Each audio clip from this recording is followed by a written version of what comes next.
बिस्मिल्लाहिर्रहमानिर्रहीम। शुरू अल्लाह के नाम से जो नहायत मेहरबान और रहम करने वाला है। अस्सलाम वालेकुम माय यूट्यूब फैमिली। आज मैं बरकत खाने की रेसिपी लेकर आई हूँ। बहुत ही इजी वे रेसिपी है जो मैं आपके साथ शेयर करूँगी। तो चलते हैं रेसिपी की तरफ। सबसे पहले आपने हाफ़ कप लेना है नीम गर्म पानी का। पानी नीम गर्म होना चाहिए। हाफ़ कप मैंने एक बाउल में पानी ले लिया है नीम गर्म, और 2 टेबल स्पून इसमें मैंने आइसिंग शुगर ले लिया। चाहे तो आप साबुत भी चीनी ले लें, कोई मसला नहीं है। और हाफ़ टेबल स्पून इसमें मैंने ले लिया है बेकिंग पाउडर, और हाफ़ पिंच ही मैंने इसमें येलो फूड कलर इसमें ऐड कर दिया है। इनको आपने अच्छे से मिक्स करके, तो ये ना तो ये हम बेक करेंगे ना ही हम तंदूर में बनाएंगे। घर में अपने किचन में आप बना सकते हैं, और बहुत ही आसान सा तरीका है जो मैं आपके साथ शेयर करूँ। अब इसमें आपने 2 कप मैदे के ऐड कर देने हैं और इसे मिक्स कर लेना है। इसे आपने अच्छे से मिक्स करना है।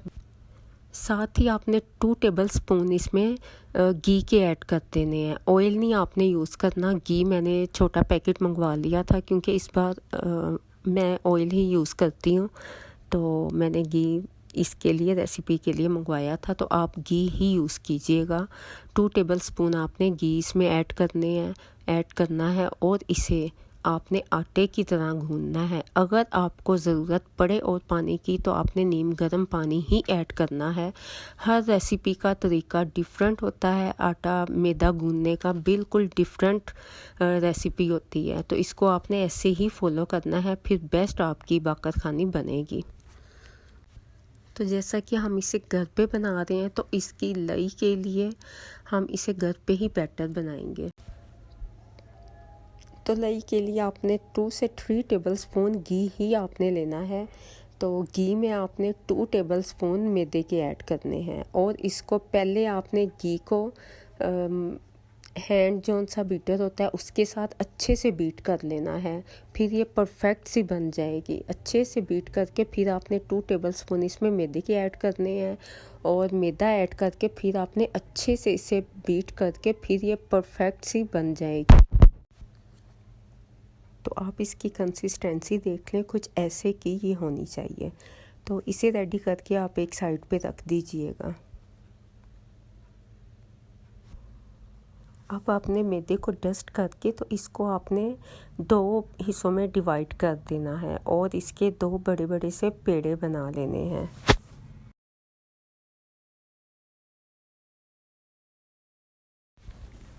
अच्छा, अगेन आपने आटे को डस्ट करके मैदा ही आपने डस्ट करना है। तो एक पेड़े की आपने रोटी बेल लेनी है। अच्छा, आपने आटा बार बार डस्ट करना है ताकि ये नीचे ना लगे, और मतलब कि आपने मैदे को डस्ट करना है, और जो बेलना है उस पे भी आप मैदे को एक बार लगा दीजिएगा, फिर ये स्टिक नहीं साथ होगी। तो स्लैब पे भी आप अच्छे से मैदे को डस्ट कर दीजिएगा, और इसकी बेहतरीन सी रोटी की शेप आप बना दीजिएगा। दोनों पेड़ों की आप रोटी की शेप पतली सी आपने बेलनी है। पतली सी आप रोटी की शेप बना दीजिएगा। और अभी तक अगर आपने मेरी वीडियो को लाइक नहीं किया, तो काइंडली लाइक लाजमी कर दीजिएगा वीडियो को। और मैंने दोनों रोटियां अच्छे से बेल ली हैं। बहुत मोटा नहीं होना चाहिए, पतली ही आपने इनको बेलना है। आपने कुछ इसी शेप की बनानी है रोटियां। और जो हमने लई बनाई थी, वो एक रोटी आपने अलहदा लेके, तो उसके ऊपर सारी आपने लगा देनी है। ब्रश की मदद से मैंने सारी ये रोटी के ऊपर लगा दी थी। आप चाहें तो हाथ की मदद से भी इसके ऊपर अप्लाई कर सकते हैं। तो जनाब, जो मेरे चैनल पे न्यू है, काइंडली सब्सक्राइब ज़रूर कर दीजिएगा, और साथ लगे बेल के बटन को भी प्रेस कर दीजिएगा, और वीडियो को लाइक लाजमी कर दीजिएगा। और जैसा कि आप देख सकते हैं, जो दूसरी रोटी है वो भी मैंने ऊपर डाल दी है, और इसके ऊपर भी आपने जो लई बनाई है वो इसके ऊपर अप्लाई कर दीजिएगा। चाहे तो आप हाथ की मदद से कर दीजिएगा, चाहे तो आप ब्रश की मदद से अच्छे से आपने पूरी रोटी पे लगा देनी है, अप्लाई कर देनी है। तो सबकी फोल्डिंग डिफरेंट होती है, बस आपने रेसिपी को स्किप नहीं करना, सारा इसको ऐसे ही फॉलो करना है, परफेक्ट सी आपकी रेसिपी बनेगी। बस बेकिंग पाउडर जो सा है वो आपने ज़्यादा नहीं डालना, उससे जो इसका फ्लेवर है बिल्कुल डिफरेंट हो जाएगा, वो आपने कम ही इसमें यूज़ करना है। मैं इसकी क्वांटिटी डिस्क्रिप्शन बॉक्स में भी लिख दूँगी, तो इसके ऊपर अप्लाई करके इसको आप कुछ ऐसे ही फोल्ड कीजिएगा जैसे कि आप वीडियो में देख रहे हैं।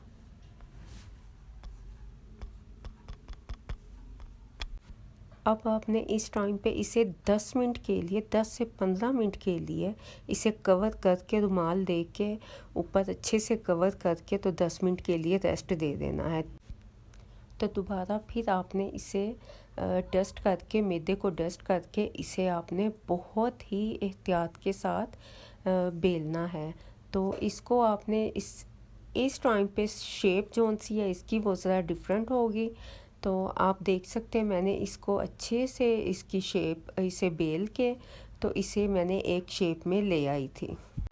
अच्छा, आप चाहें तो इसे आप बेक भी कर सकते हैं, बट आपको पता है कि माइक्रोवेव नहीं होता, तो मैंने इसे फ्राई किया था। फ्राई करके भी आप इसे यूज़ कर सकते हैं और इसे एज अ स्नैक्स खा सकते हैं, चाय के साथ भी खा सकते हैं, सुबह नाश्ते में भी आप इसे खा सकते हैं। बहुत ही मज़े की ये रेसिपी बनी थी। तो आप देख सकते हैं मैंने इसे काफ़ी ज़्यादा बेल के तो इसकी शेप कुछ ऐसे कर दी थी। तो डस्ट आपने आटा डस्ट करके फिर आपने इसे बेलते जाना है। और अब इसके ऊपर आपने जो लई थोड़ी सी बची है वो सारी आपने इसके ऊपर अप्लाई कर देनी है। ब्रश के साथ आपने सारी लगा देनी है इसके ऊपर, और साथ ही ऊपर आपने आटे को डस्ट कर देना है और इसकी फोल्डिंग आपने ऐसे ही करनी है। हम जो पिज़्ज़ा बनाते हैं या फिर हम पैटिस वगैरह बनाते हैं, सबकी फोल्डिंग डिफरेंट होती है। तो इसकी जो फोल्डिंग है वो बिल्कुल सेम परफेक्ट जो बेकरी में बनाते हैं, सेम वही रेसिपी मैं आपके साथ शेयर कर रही हूँ। तो आपने ऐसे ही बनानी है, बट मैंने छोटे साइज़ में बनाई थी क्योंकि आपको पता है घर पे मैंने बनाई थी, तो मैंने कहा छोटे साइज़ पे आपके साथ ये रेसिपी ज़रूर शेयर की जाए। तो अगर आपको मेरी ये रेसिपी पसंद आई है, लाइक शेयर ज़रूर कीजिएगा और लाइक लाजमी कीजिएगा। और अगर आपको वीडियो अच्छी लग रही है तो मुझे कमेंट्स में ज़रूर बताइएगा और मुझे फीडबैक ज़रूर दीजिएगा। अच्छा, इसे भी आपने 10 मिनट के लिए आप रेस्ट कर दे देनी।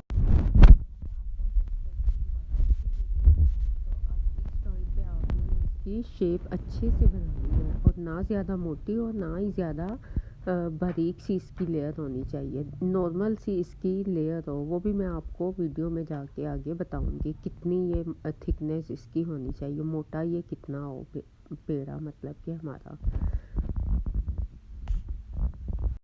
मैदे को आप डस्ट करके तो आप इसे अच्छे से बेल लीजिएगा और फाइन सा आपने इसे बेलना है। जो चारों किनारे हैं वो इसके परफेक्ट से एक जैसे हों।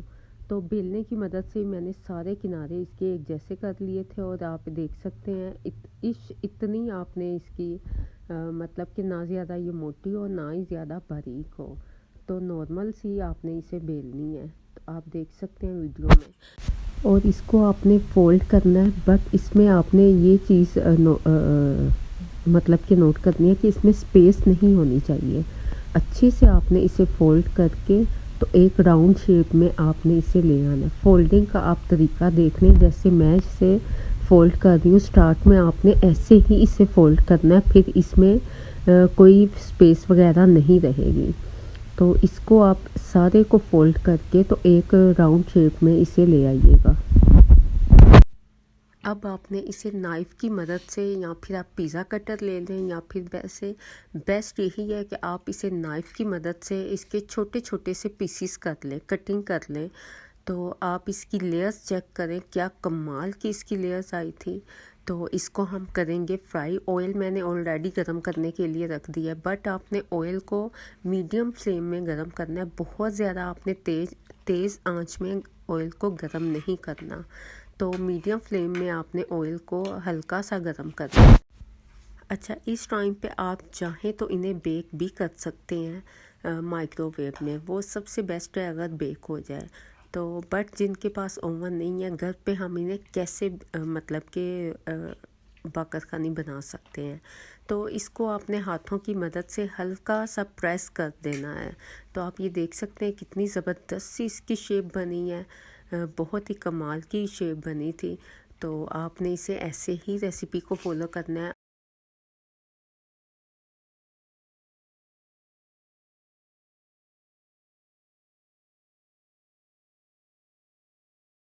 अच्छा, बाकर खाने को प्रेस करने से पहले आपने इनके जो किनारे हैं उनको आपने पकड़ के नीचे की तरफ ले जाके तो फिर आपने इनको प्रेस करना है। फिर ये है कि जो इनके किनारे हैं वो अलहदा नहीं होंगे।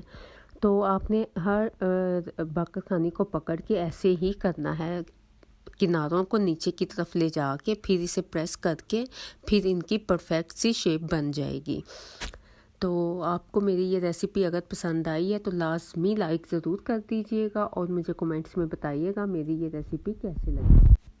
और माशाल्लाह से काफ़ी ज़्यादा बाकरखानियाँ बन गई हैं। अब आप इन्हें फ्राई कर लीजिएगा, हल्की फ्लेम होनी चाहिए, बहुत ज़्यादा तेज़ आंच में आपने इन्हें फ्राई नहीं करना, फिर ये है कि अंदर से ये कच्ची रह जाएंगी। तो हमने इन्हें क्रिस्पी बनाना है।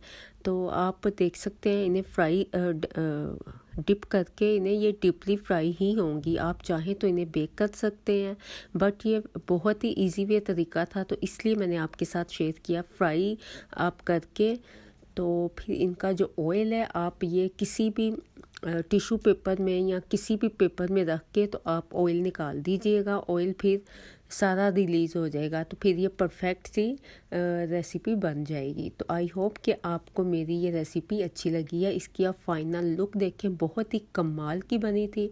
तो मुझे इजाज़त दें, जब ये डार्क ब्राउन होगी फिर आपने इसे निकालनी है।